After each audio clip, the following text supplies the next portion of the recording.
అసలు ప్లేట్లెట్స్ అంటే ఏంటి సార్? మన శరీరంలో బ్లడ్లో కొన్ని కణాలు ఉంటాయి. ఈ ఎర్ర రక్త కణాలని రెడ్ సెల్స్ అంటాము. వైట్ సెల్స్ అంటే న్యూట్రోఫిల్, లింఫోసైట్స్, మోనోసైట్స్, ఇస్నోఫిల్, బేసోఫిల్, ఇవి రోగ నిరోధక శక్తికి సంబంధించినవి.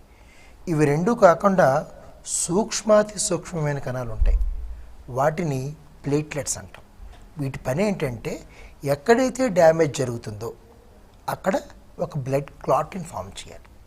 అంటే ఇప్పుడు మీకు ఎక్కడైనా ఒక ట్యూబ్ లీక్ అవుతుంది అనుకోండి, మొత్తం బ్లడ్ అంతా పోతుంది కదా, దాన్ని మనం సీల్ చేసుకుని రిపేర్ అయ్యేదాకా తాత్కాలికంగా అక్కడ ఒక చిన్న గడ్డ కట్టించేలా చేసేటటువంటి గుణం ఉన్న కణాన్ని ప్లేట్లెట్స్ అంటాం.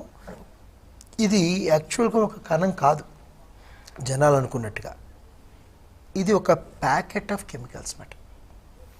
అంటే మీకు సులువుగా అర్థం కావాలంటే విమానానికి డ్రోన్కి ఉన్న తేడా ఈ మిగతా కణాలకి ప్లేట్లెట్స్కి ఉంటుంది.